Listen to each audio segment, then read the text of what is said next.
તારીખ 4/4/44 વૈશાખ સુદ 11 મંગળવારના દિવસે સમજુબાની કુખે અને છોટુ કાકાના પરિવારમાં ભગવાને પણ સમય લઈને જે વ્યક્તિનું અવતરણ કર્યું છે એ વ્યક્તિ એટલે આદરણીય મોહનસિંહભાઈ રાઠવા સાહેબ. એમના જન્મથી જ મને એવું લાગે છે કુદરતે કદાચ આ વિસ્તારને લીલોછમ બનાવવા માટે આ પૃથ્વી પર એમને અવતાર આપ્યો હશે.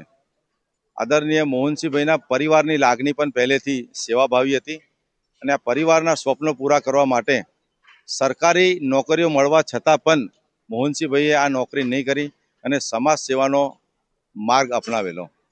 આ મોહનસિંહભાઈ રાઠવા સાહેબે જો સુખી ડેમ ના બનાવ્યો હોત તો મને એવું લાગે છે કે ઉમરવા, તારાપુર ને તમામ ગામોએ હિજરત કરીને કદાચ બીજે જવું પડતું હોત. આ સુખી ડેમ વખતે પણ લોકોએ મોહનસિંહભાઈ જીવલેણ હુમલો કરેલો મોહનસિંહભાઈ ઉપર, છતાં પણ મોહનસિંહભાઈ મક્કમ હતા કે મારું જે થવાનું હશે તે થશે, પરંતુ આ વિસ્તારને હું નંદનવન બનાવ્યા વગર રહું નહીં. આ વિસ્તારની અંદર શિક્ષણની ભૂખ પૂરી થાય એ માટે મોહનસિંહભાઈએ અનેક ગામડાઓની અંદર શિક્ષણની સ્કૂલો પણ સ્થાપના કરી છે. મોહનસિંહભાઈ જ્યારે વનમંત્રી હતા ત્યારે ઘણા બધા લોકોએ મોહનસિંહભાઈને એવું કહેલું કે બેંગ્લોર અને પુણાની અંદર આપણે હોટલ જો બનાવીએ તો આપણને ખૂબ નફો મળશે અને ખૂબ પૈસા આપણને મળશે. પરંતુ મોહનસિંહભાઈની લાગણી એક જ હતી, મારે પૈસા નહીં, મારે લોકોના પ્રેમની જરૂર છે. અને મોહનસિંહભાઈએ એ પ્રેમ મેળવવા માટે 50 વર્ષ સુધી આ પ્રજાનો પ્રેમ મેળવીને સતત 11 વખત ધારાસભ્ય પદ એમને પ્રાપ્ત કરેલું. આજે પણ લોકોના દિલોમાં મોહનસિંહભાઈ માટે એટલો જ પ્રેમ અને લાગણી છે.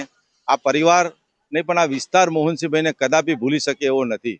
કારણ કે મોહનસિંહભાઈએ 50 વર્ષની અંદર કોઈ ધર્મ એવો નહીં હોય, કોઈ પરિવાર એવું નહીં હોય, કોઈ વ્યક્તિ એવો નહીં હોય કે જેનું એમને કામ નહીં કર્યું હોય. અરે હું એટલે સુધી એનો સાક્ષી છું કે મોહનસિંહભાઈનો વિરોધી વ્યક્તિ પણ મોહનસિંહભાઈ માટે અંતરથી એવું વિચારતો હશે કે આપણા વિસ્તારનો, આપણા સમાજનો વિકાસ કરવો હશે તો મોહનસિંહભાઈ સિવાય આપનો કોઈ બીજો ઉદ્ધાર નથી. આ લોક લાગણી હતી. આ વિસ્તારની અંદરથી એક યુગ પુરુષ જતો રહ્યો છે અને અમે એવું માનીએ છીએ કે આવું વિરલ વ્યક્તિત્વ કદાચ આ વિસ્તારની અંદર ફરી મળે એવું મને લાગતું નથી. પ્રભુને પ્રાર્થના કરીએ કે આપણા ચરણોમાં એમને સ્થાન આપે અને પ્રભુને એ પણ પ્રાર્થના કરીએ કે આવી વિરલ વ્યક્તિનું વ્યક્તિત્વ અને તેમના હંમેશા આશીર્વાદ અમારી ઉપર રહે. આ મોહનસિંહભાઈ રાઠવા સાહેબની અમી દ્રષ્ટિ આ જિલ્લા ઉપર રહે, આ તાલુકા ઉપર રહે, એવી પ્રભુના ચરણોમાં પ્રાર્થના કરીએ છીએ.